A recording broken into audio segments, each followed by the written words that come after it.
hey everybody, happy Sunday to you. It's Ashley here from Lovely Commotion. Thank you for joining me this Sunday. Let's talk about writing, shall we? So I want you to drop in the comments and let me know, is it a big yes? So do you struggle to get preschoolers excited about writing? Is your writing center one of the least popular centers in your classroom? Do you want to bring writing into your preschool classroom without demanding them do journal prompts or handwriting? If your answer is yes to any of those, me too. All of the above, right? I want my kids to be excited about writing. Writing center was not cutting it. And I really don't want to do it through the use of handwriting practice because that's not even really writing, and journal prompts. Just can't get myself behind a journal prompt.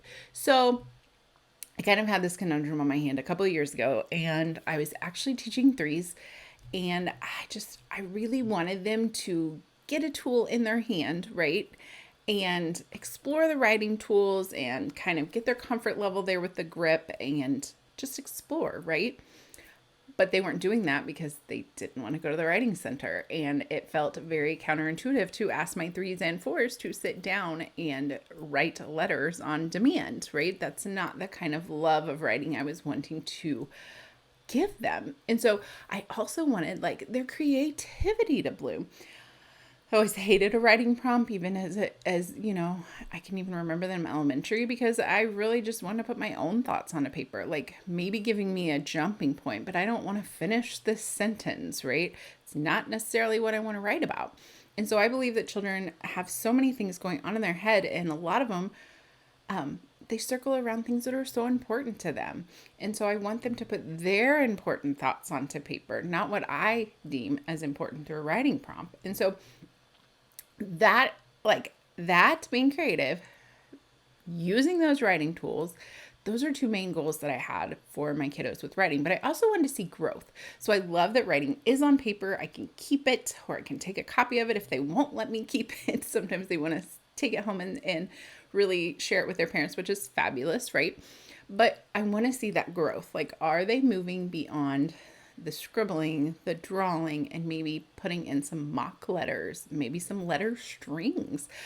That I want to be able to see that growth. So, and I can't do that when they aren't coming to me and writing, or going to the writing center and writing. And so it's kind of like this problem, right?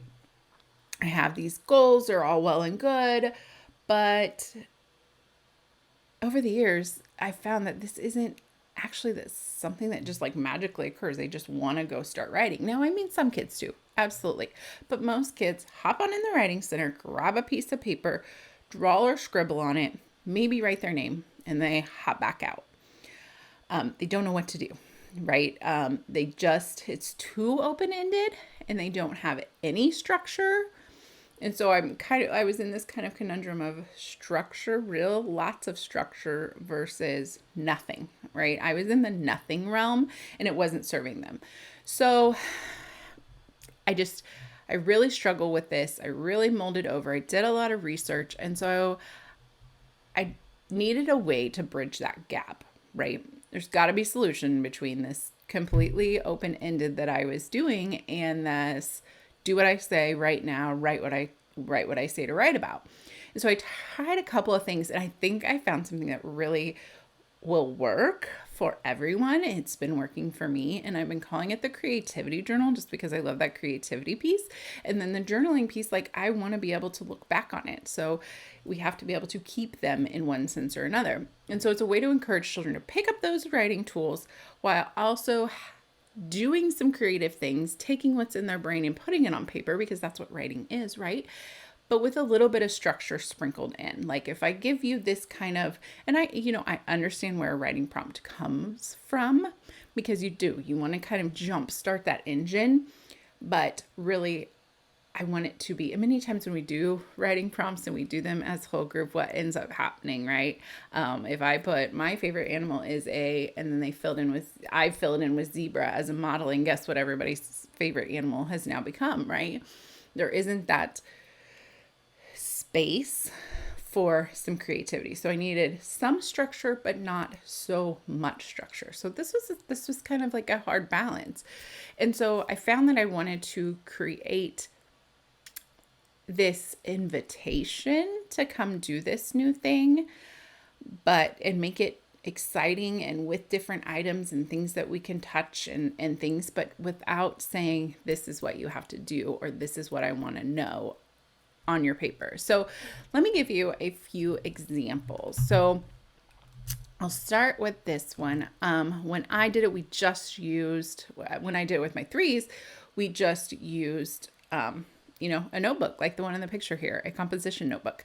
And then there's the prompt. It's a circle. Today's motivation, today's little prompt is a circle. Do they have to do that? No, but it's there. And so with my threes, I went ahead and made that circle in their journal. And then we got to see kind of what they did with that circle. And it really gave me insight into, what stage are they at in the writing process? And have they grown? Is this something new I'm seeing? And so let me give you a couple of samples here. So these were threes that I took, and I'm hoping you can see these. So there's my circle that I traced in one of their journals for them. And here is what one friend did. You can see all of these mock writings. There are lines all over. There are different little tiny circles and shapes. They're doing mock letters, right? They're going, okay, they must have seen somebody write on these lines, right? Because it's very much in between the lines. And so their motivation wasn't this circle at all. They didn't care about the circle. They went below it. Wasn't something they were digging, which is perfectly fine, right? And they went down and did some mock letters. Another friend, I'd written circle below it, and we're mock writing right here, left or right, inside the circle, below the circle. So they're using the circle as a way to contain writing. And then I think down below is what we were looking at, is basically like redoing basically where I wrote circle, them doing that in their mock writing. So that was pretty cool.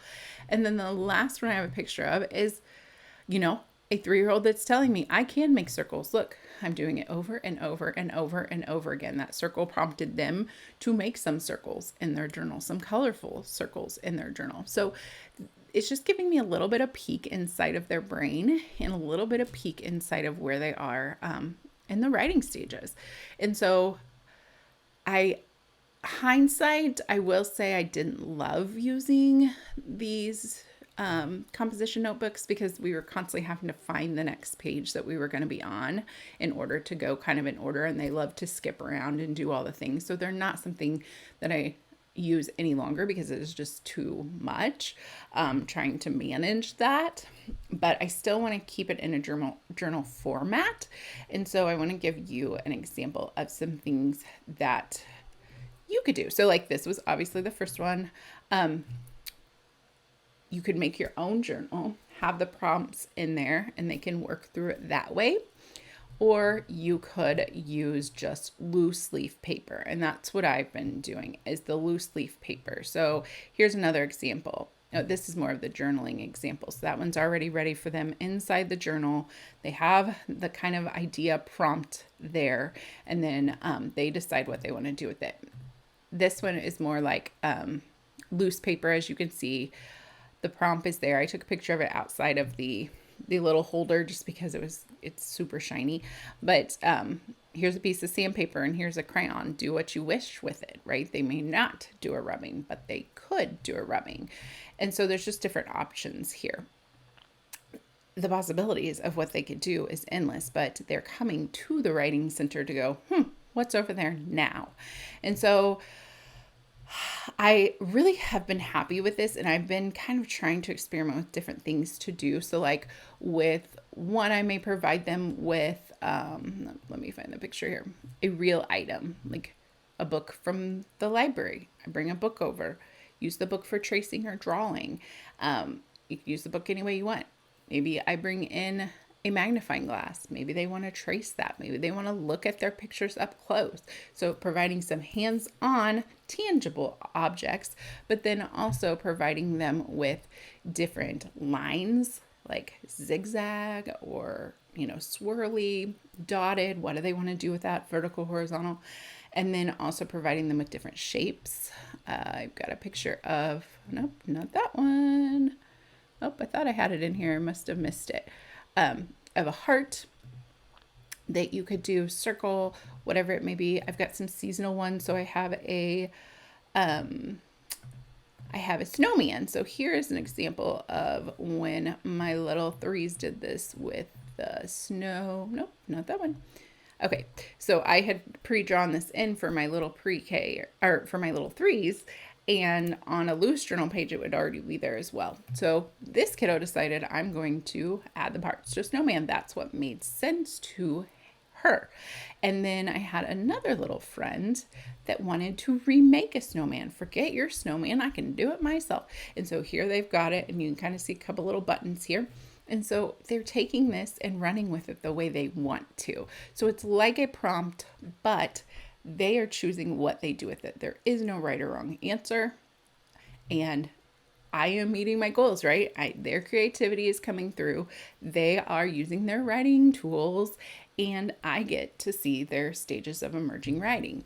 And so when I use these loose leaf papers, I like to either, one, if they really want to take it home, I will copy it and I'll keep the copy and they get to send it home. Or two, I like to put them in a notebook, and they like to go through and see how they were writing before too. And so it's creating that curiosity at the writing center, because they're going, what has she got now? What's she doing today? And some of the things that I've tried doing is, obviously the rubbings, you see that here, the shapes, the lines. We've also stickers, just random stickers. What do you want to do with the stickers and these colored pencils, right? And so I'm putting out the tools for them, maybe changing up the tools now and again. And I'm trying to think, I thought there was one more. Let me double check. This picture right here, let me grab it. This one. So this is kind of my month by month prompt list. So I kind of go through this. I generally don't start it until October because we're still learning lots of procedures and building lots of relationships. But in October, I kind of go through these, right? The lines, here I can kind of blow this up so you can see it a little better here.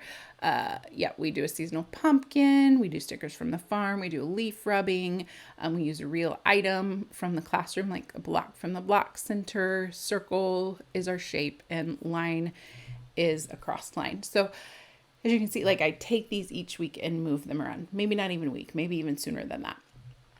And use things from their environment, also different shapes, lines, things like that for them to interact with in their journal.